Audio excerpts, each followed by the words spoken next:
Mr. President, I rise today to ask the Senate to confirm Ron Cohane to be Assistant Secretary of Defense for Manpower and Reserve Affairs. In this role, Mr. Cohane will be the principal advisor to the Secretary of Defense on all matters relating to civilian and military personnel policies.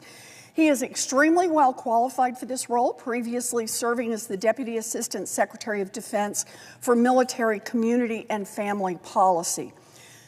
We need someone with Mr. Cohane's extensive experience to oversee and develop policies to support our service members and their families, as well as to oversee our DoD schools. Strong leadership is also essential to address our military recruiting crisis.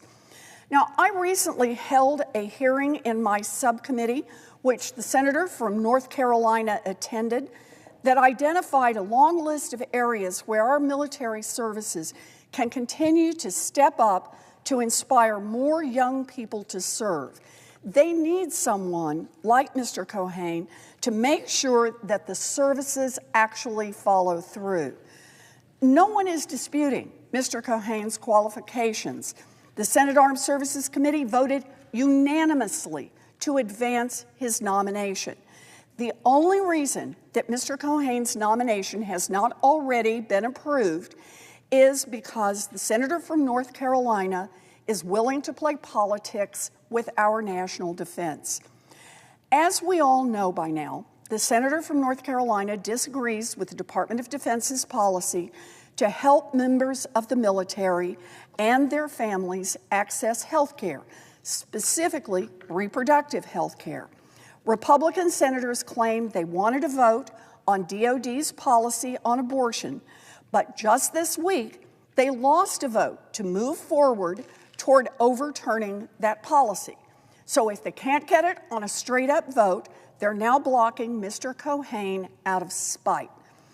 Last week, after months of undermining our national security, the senator from Alabama backed down with nothing to show for his nearly year-long blockade of promotions for hundreds of senior military officials.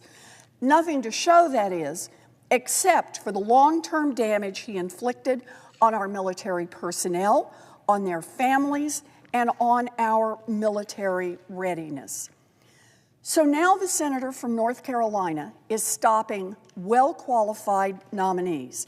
He has no specific objection to this nominee. In fact, the senator serves on the Senate Armed Services Committee that unanimously advanced Mr. Cohane's nomination.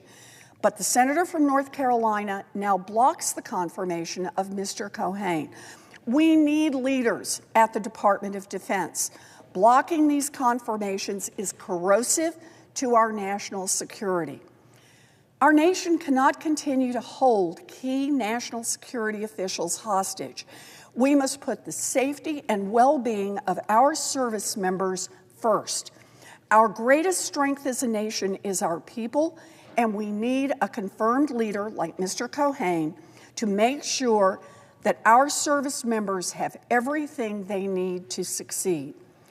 Mr. President, I ask unanimous consent that the Senate consider the following nomination.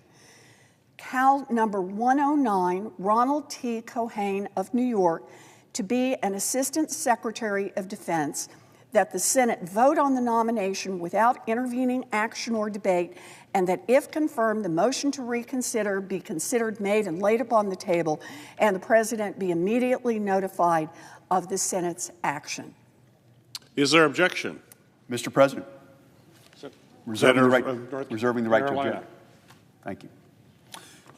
Mr. President, Mr. Cohane has been nominated to be the Assistant Secretary of Defense for Manpower and Reserve Affairs, which is a senior leadership role in the Office of the Undersecretary of Defense for Personnel and Readiness. This is the very office responsible for the Department of Defense abortion travel policy. I've been very clear with the Pentagon since the day that I placed a hold on Mr. Cohane that I would be happy to release it if Secretary Austin would rescind this abhorrent policy. This policy has been politicized. It's politicized the military. It's harmed the institutional norms of our country. Beyond the clear violation of basic morality, Congress never authorized the department to use taxpayer funds to facilitate elective abortions. Now, for the Biden administration to begin such a policy and use taxpayer resources to aid in the taking of unborn life, it defies the will of Congress, and it violates the spirit, if not the letter, of the law. Now, taxpayers, many of whom have deeply held religious and moral objections to abortions, they're on the hook to facilitate the very abortions that they fundamentally oppose. Worse yet, the Pentagon's stated reason for issuing the policy was that the Supreme Court Dobbs decision had, quote, readiness, recruiting, and retention implications. This is total nonsense. The Pentagon was and still able to provide any data or evidence to support their claim. For the administration to cling to this policy is just wrong. At the end of the day, whether it was the hundreds of holds from my colleague from Alabama or my hold on Mr. Cohane, the reason to resolve and the power to resolve this situation, it begins and ends with the power of one man, and that is Secretary Lloyd Austin. With a stroke of a pen, Secretary Austin can fix this situation and end the impasse. It's time for him to do the right thing and to rescind the policy now. I yield the floor, and I object. Objection is heard. Mr. President. Senator from Massachusetts. Mr. President, I think what the senator from North Carolina has just said is he doesn't like the abortion policy that the Department of Defense has adopted. And he is right. It is a new policy. It is a policy that was made necessary because an extremist Supreme Court overruled Roe versus Wade with the Dobbs opinion and forced the military to have to decide how to deal with access to health care, access to abortions for people who are now involuntarily stationed in states where that care was no longer available.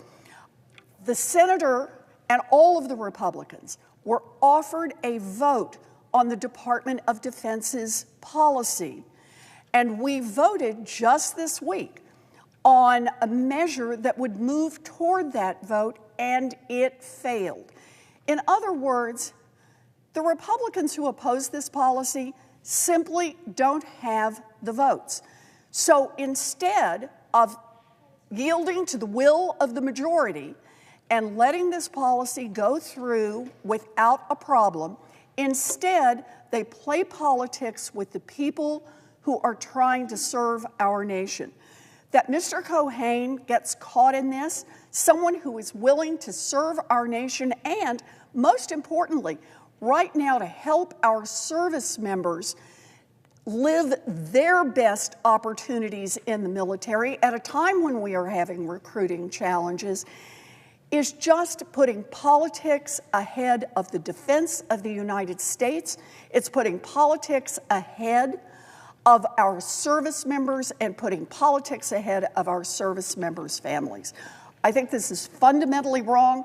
They had a vote, they lost, and they don't like it, and they're holding Mr. Cohane just out of spite. Mr. President, I yield the floor, and I suggest the absence of a quorum.